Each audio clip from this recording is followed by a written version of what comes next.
జంతువులతోటి వ్యభిచారం చేయించినందుకు ఇట్లా ఇట్లా ముఖం పట్టేసిందట వాళ్ళకి. వాళ్ళు చెడిపోయి అందరూ చెడగొడుతున్నా ఖాళీ అంట. గలీజ్ పనులు చేయడము, వాళ్ళకి ఇట్లా గలీజ్ అనిపించేటట్టు అంట, చెడు అనిపించేటట్టు చేస్తున్న దుష్టులంట. వాళ్ళని అడిగే వాళ్ళు లేరా అని అడుగుతున్నారు కొందరు. చలో జీసస్ క్రైస్ట్లో అక్క చెప్పింది ఎవరంట, ఫ్యామిలీ హిందూ అయినా దేవుని నమ్మింది. మన దేవుని నమ్మినందుకు మంచి రాగాలి కదా. వాళ్ళని పైకి తెచ్చే బదులు వాళ్ళని ఏమంటారట,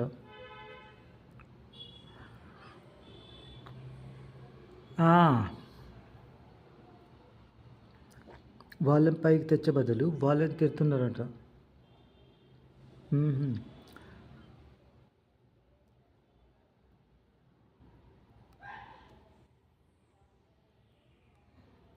వచ్చి కూడా ఇట్లా నోట్లో పెట్టుకుంటే వీళ్ళు ఆ ఫోటో దింపిండ్రు.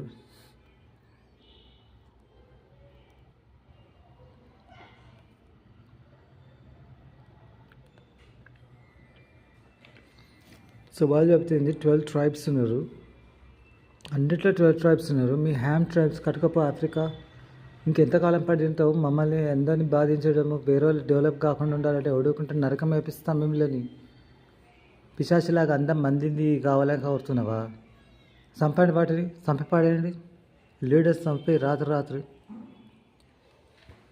మరి నరకం ఎట్లా పోతాగా? వాళ్ళ దగ్గర నేను తీసుకోమనే అవన్నీ అని దేవుడు చెప్పిండు. మనయ్య తీసుకొని నరకం పంపించామని చెప్పిండు దేవుడు.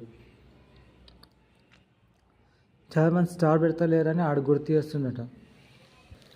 సిగ్గులేరా హిందూ వాళ్ళతో కలిసి వాళ్ళకు సమానమైనవా, వాళ్ళకంటే తక్కువైనవా? సిగ్గులేని బతుకుకు దొంగగా అన్నీ చేస్తున్నావట. ఉన్నవే కుష్టానివి, సిగ్గులే హిందూ బుట్టుకకు. బికారి మకాలన్నీ ఏమేమో చెప్తున్నారంట. అసలు the truth is Shem, Noah, Japheth వాళ్ళ మహిళల్ని తీసుకుపోయి ఇట్లా ప్రొటెస్ట్లో కింద కూర్చుండిపోయిందట. ఒరిజినల్ మదర్ పర్సన్ అయిన నన్ను అవమానపరచడమా? ఆయన కింద కూర్చుండిపోయిన మనిషిని ఉల్టాపల్టా చేసి ఖాళీ అనేది కింద కూర్చున్నా చూపిస్తుందట.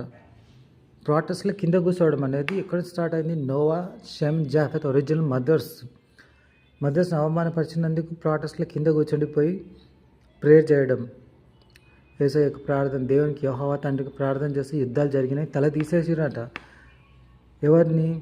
ఎవరైతే తెచ్చిండో నరకాసురుడో గొలియాత్ కానీ తల తీసేస్తే అప్పటి నుంచి కాళీ అనే విధువ నరకం. ఆల్ దట్ ఎస్ స్పిరిట్స్ చలో చేసుకురా ఆమె.